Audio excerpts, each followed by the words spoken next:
We're going to be in Ecclesiastes chapter 9, verses 1 through 10. But all this I laid to heart, examining it all, how the righteous and the wise and their deeds are in the hand of God. Whether it is love or hate, man does not know. Both are before him. It is the same for all, since the same event happens to the righteous and the wicked, to the good and the evil, to the clean and the unclean, to him who sacrifices and him who does not sacrifice. As the good one is, so is the sinner, and he who swears is as he who shuns an oath. This is an evil in all that is done under the sun, that the same event happens to all. Also the hearts of the children of man are full of evil, and madness is in their eyes while they live. And after that they go to the dead. But he who is joined with all the living has hope, for a living dog is better than a dead lion. For the living know that they will die, but the dead know nothing, and they have no more reward, for the memory of them is forgotten. Their love and their hate and their envy have already perished, and forever they have no more share in all that is done under the sun. Go, eat your bread with joy, and drink your wine with a merry heart, for God has already approved of what you do. Let your garments be always white, let not oil be lacking on your head. Enjoy life with the wife whom you love, all the days of your vain life that he has given you under the sun, because that is your portion in life, and in your toil at which you toil under the sun.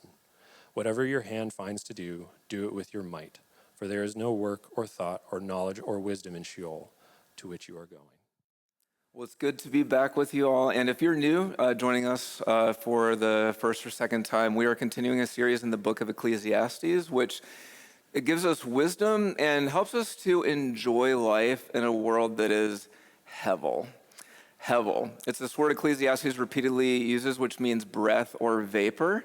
So getting at the sense of if you look at your breath on a cold day, you can't quite grasp it or control it. And that was the emphasis of last week. There is so much outside of your control, and you need to stop trying. And so resign as CEO of the world. That was last week. And this week, we're circling around the other aspect of looking at your breath on a cold day, and that's the fleeting nature of it. Life it's so brief. And within a generation or two, everyone will not even know who you are or anything that you've achieved. And specifically, what we're looking at today with respect to life being fleeting is the inevitability of death.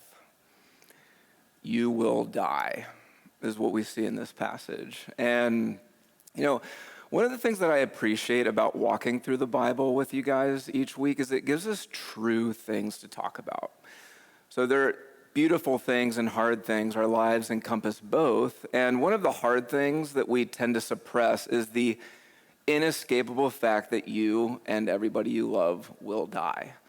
And the author, Martin Shaw, in one of his essays, he writes a great essay on death. He describes especially our modern culture as those who we walk backwards into our graves. Like we just do everything we can to distract ourselves from the fact that that's exactly where we're heading. And with kids, there's an endearing quality to their naivete. It's one of the things that we love about them. With adults, though, naivete, or at least deliberate naivete, there's something not so endearing about that. And so for those of us who are loved by Jesus, we want to talk about the things that are important to him. And one of the things that's very important to Jesus is death. And so here's the thrust of today's passage. As usual in Ecclesiastes, it's weighty while also helping us to live well. So here's the central theme. Death should anger you, and death should free you to live. That's the main point. Death should anger you, and death should free you to live. Okay, so let's start with the first part. Death should anger you. Note the tone of anger he uses as he's discussing death. So in verse 3, he says this, describing death, is an evil in all that's done under the sun. And in verse 2, he gives the first reason why death angers him so much. He said, it's the same for all. The same event, death, happens to the righteous and the wicked, to the good and the evil.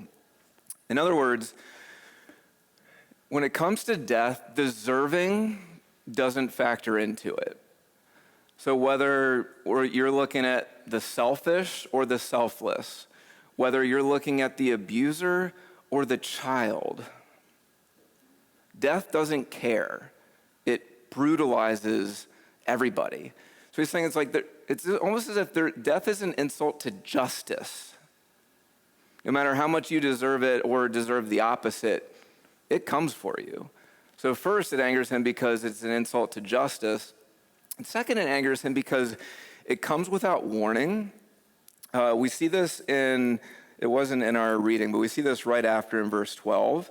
Like fish that are taken in an evil net, birds caught in a snare, so the children of man are snared in an evil time. So death often comes without warning, unexpectedly, without asking for permission. And I think about a friend that I made in seminary, and not long ago, he and his family decided to plant a church in the Midwest. And one of the things that they were looking forward to about this move is it was going to place their family, him, his wife, and their kids, closer to his dad.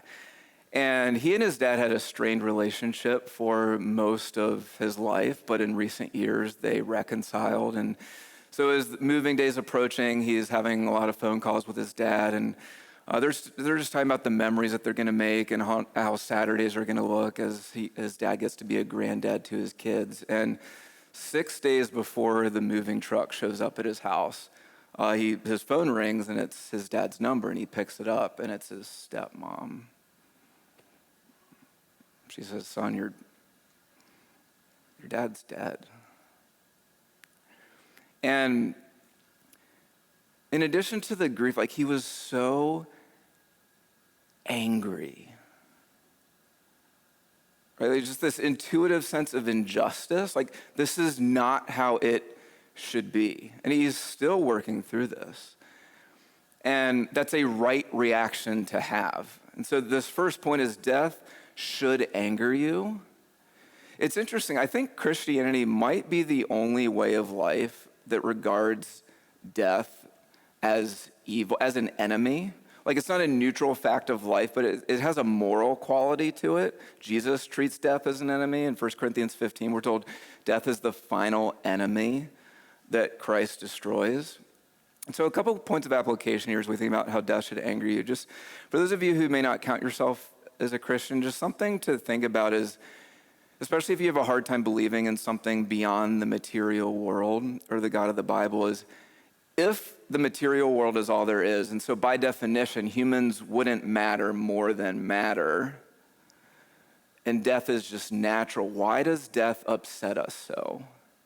Because to have that inbuilt sense of this is not how it's supposed to be implies the world was meant to be otherwise, which you can only have if it was made by the creator God of the scriptures. So it's you can either live with that dissonance of this isn't how the world's supposed to be, but I don't quite have a basis for saying it's not how it's supposed to be. Or you can take the approach of Lion King, which is just to suppress it. Our bodies die, we become fertilizer that feeds the grass, which feeds the antelope and keeps the circle of life going. With all due respect, if you take the approach of, death is natural, why should we get so upset about it? That is to kill a key part of your humanity. And I beg you to consider, if you've lost or you think about losing someone you love, you know this is not how things are supposed to be. So there's something to consider. It's a sound argument for transcendence, for the God of the scriptures. And for those of you who are Christians, you might find yourself in one of two places. One is you tend to minimize the horror of death because it's I have the hope of heaven. Or maybe you go the other direction and you feel guilty for feeling sad over death and the hard things in the world. It's if I was more secure in my faith, wouldn't I feel less sad about this? And on these points, remember, Jesus takes neither of these two approaches. When he stands before the tomb of his dear friend Lazarus, he shakes with grief and anger, meaning life with Jesus doesn't lessen the sorrow of death, he intensifies it. Because as you walk with him, he enlarges your heart to how good life is and how valuable people are who are made in his image. And so death is an evil. And so if you do tend to minimize death, you're it's just so dark, I don't want to think about it, or it's just morbid, I don't want to think about it. Just consider as you mature, maturity doesn't just mean your beliefs become more correct and your behavior becomes more moral, but your emotional life is enlarged for both with the joys and the sorrows, just like Christ. And if you're here and you constantly have an ache because of a loss you've experienced, and maybe you feel bad about it. So you're like, if I was a stronger Christian, I wouldn't feel this. Just know that that may actually be healthy that you feel that, and Jesus weeps with you, and his tears give you permission for your own tears to flow and for your heart to ache. And that's a beautiful thing that he gives you. Okay, so first, death, it should anger us. And the passage doesn't stop there, because as believers, we have this weird and unique space of holding two realities together. And that's one, it's bad, and we need to face it for what it is. And death gives us an opportunity. It gives us an incredible opportunity when we keep death top of mind. And so this leads into the second half, which is death actually, it should free you to live. And we see this transition beginning in verse 4, where he transitions to talking about the goodness that is life. And he says, but he who is joined with all the living has hope, for a living dog is better than a dead lion. So in Old Testament imagination, lions were the most impressive of animals, and unlike how Arlingtonians view dogs, dogs were not. They were viewed as, like, they could actually morally stain you if you got near them. They were defiling. You're supposed to stay away from them. And so when he says to be a living dog is better than a dead lion, he's saying even if you were at the bottom of the totem pole, life is astonishing. And to be alive is to have an opportunity that you don't have when you're dead. That's why he continues by saying, the dead know nothing. And then in verse 6, forever they have no more share in all that's done under the sun. So he's saying life is so good. And when you remember that death is coming, when you keep death top of mind, it frees you to live and to enjoy life in at least these ways. And first, remembering your death, it frees you from being stuck in the past. It frees you from being stuck in the past. And I owe this point to my friend Paul Junn, who's a local pastor in the area. And he points out that there is a wisdom to reflecting on your past. If you don't do the work of looking at the family dynamics of the home that you grew up in and things that happened throughout your childhood, the good and the bad, it's going to be hard to relate to people well today. I don't know if any of you have read Will Smith's memoir. It's called Will. But in his memoir, he talks about how, like, his deepest identity is this sense that where he walks around just knowing I'm a coward. And a lot of where this stems from was when he was only 9 years old. He saw his dad pummel his mom, knocked her to the ground. He watches it happen.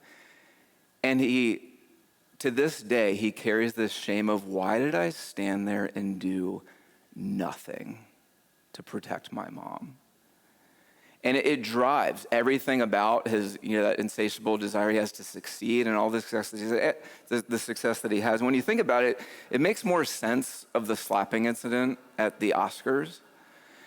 And when we don't examine our past, it's going to bleed out in how we treat other people, even if you're not aware of how it's bleeding out.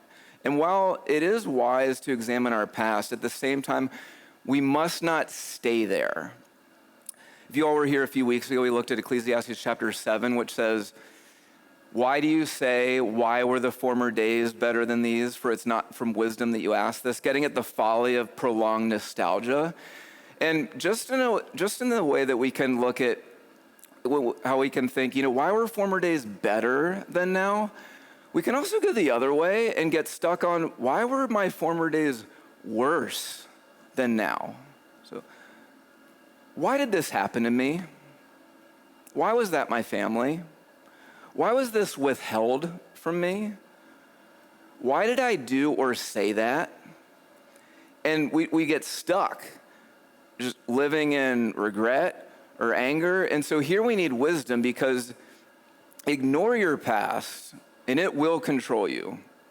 And when you get stuck in your past, it will control you. And so, as one counselor puts it, you need to drive through your past, but don't park there. It's a good image. You need to drive through your past, but you also need to drive through your past.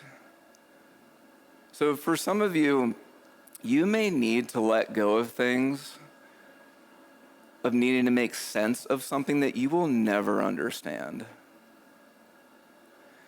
You may need to let go of something you said or did or regret, and you can't change that. It might be even something you said or did last week, and you're just stuck on it now. And how does keeping death top of mind free us from being stuck in our past? Because when you remember that there's coming a day, it may be tomorrow, where someone you love or you will be taken. It frees you to live today. So don't let your past rob you of any more days than it has already. Don't wait until the ache of something from your past subsides until you decide to live. That ache may be there until the resurrection. And the opportunity that Christ gives you is, while that ache may remain, he still gives you the choice to live today and to love today. And so we can get unstuck from our past as we remember that death is coming, and it's coming sooner than we think. So it frees us to live by getting us unstuck from our past. Second, it frees us to savor the present. It frees us to savor the present. So I love verse 7 through 9. And here's how one author paraphrases these verses. Seize life, eat bread with gusto, drink wine with a robust heart. God takes pleasure in your pleasure. Dress festively, don't skimp on colors and scarves. Relish life with the spouse you love, each day and every day of your precarious life. Each day is God's gift. Make the most of each day.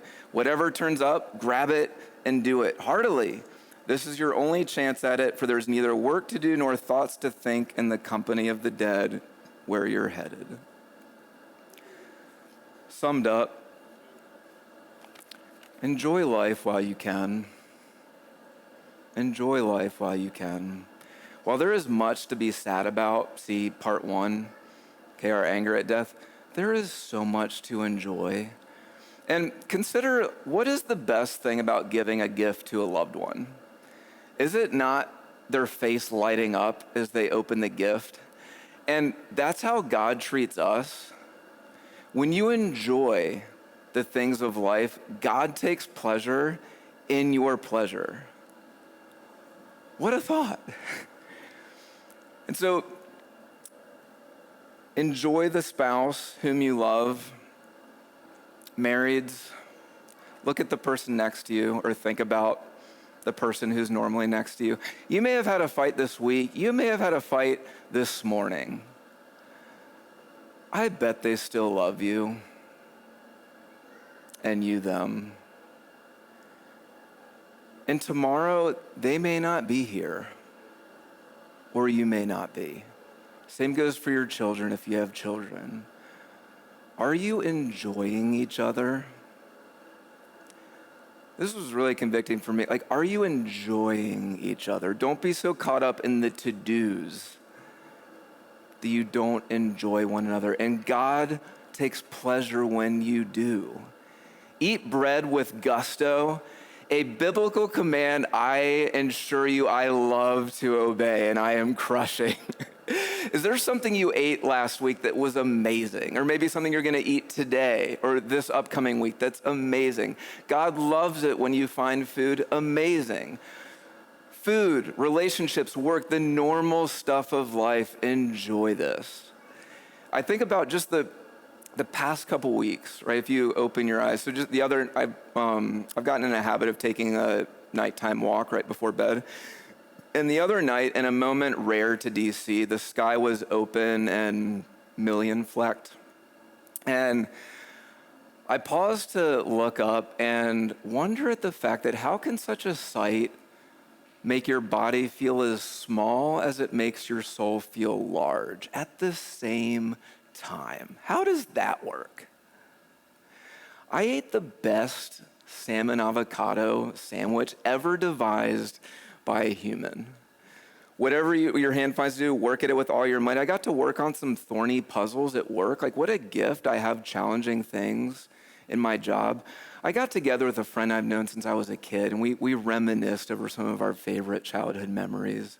Such good days.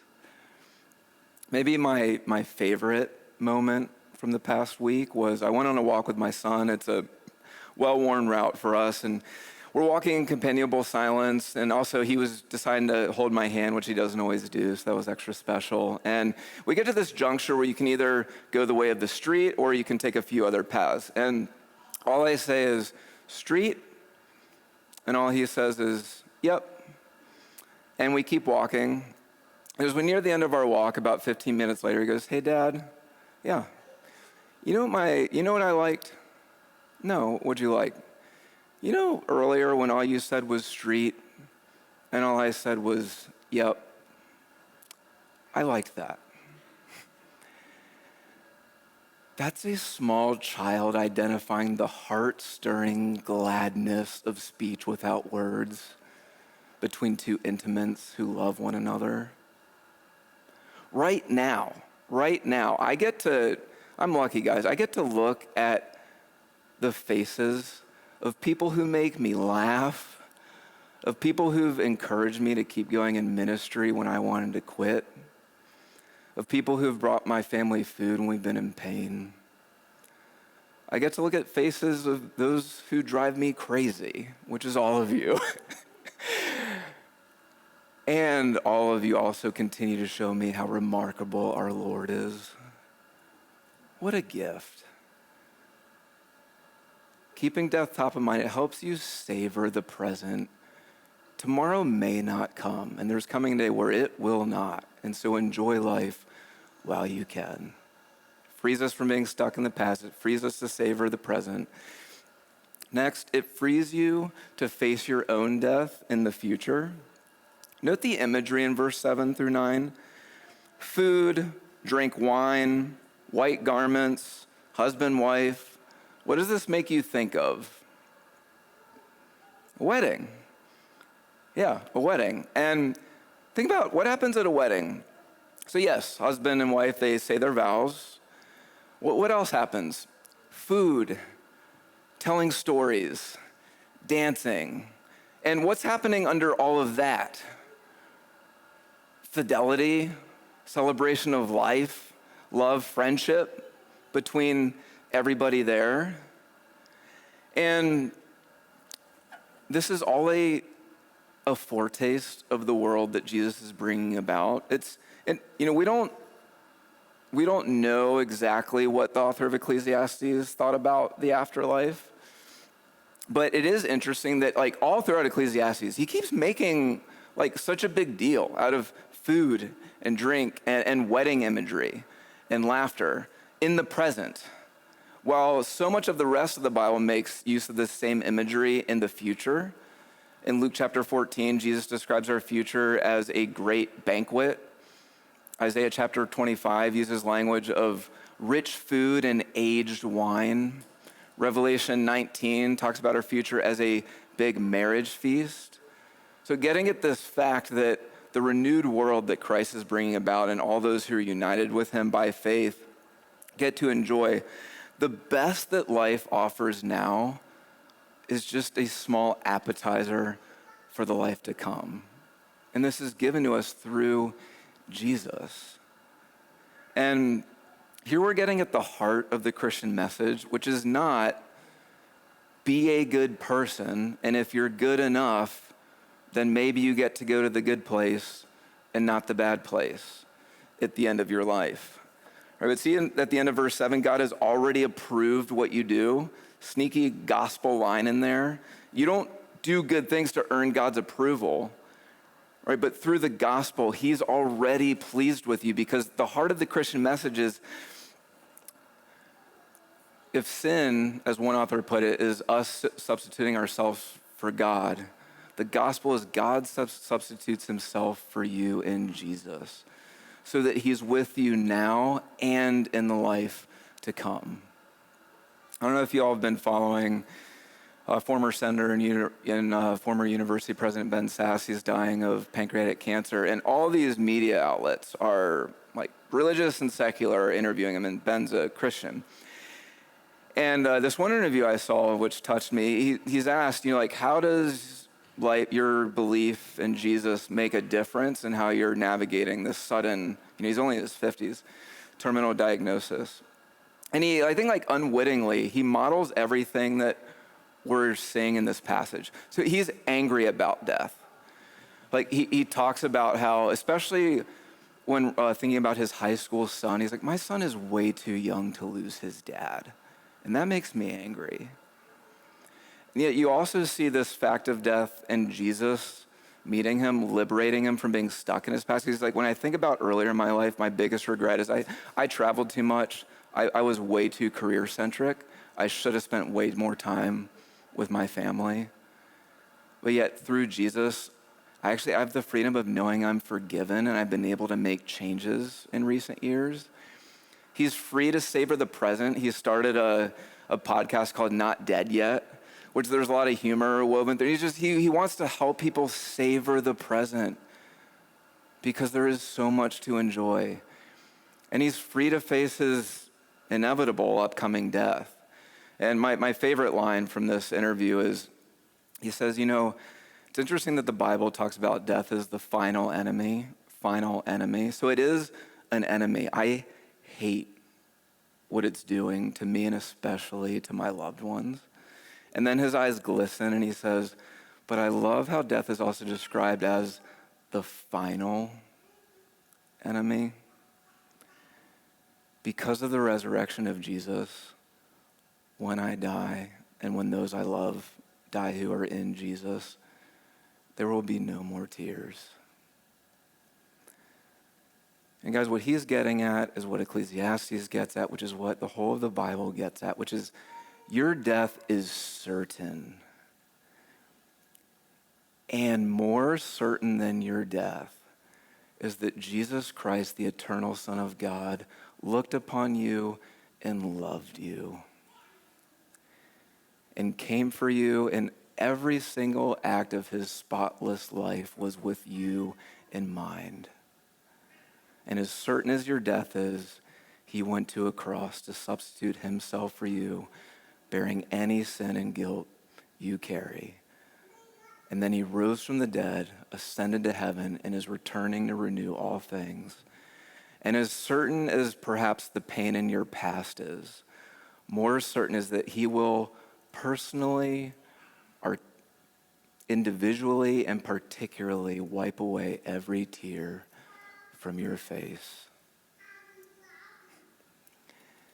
And this future is yours, and you'll be with him if you know him. And so, guys, as we think about death freeing you to face your own death in the future, I think the danger of having a younger church like we do, I love how we have predominantly young people in our church. A danger is this promise can often feel just so not as important as other things.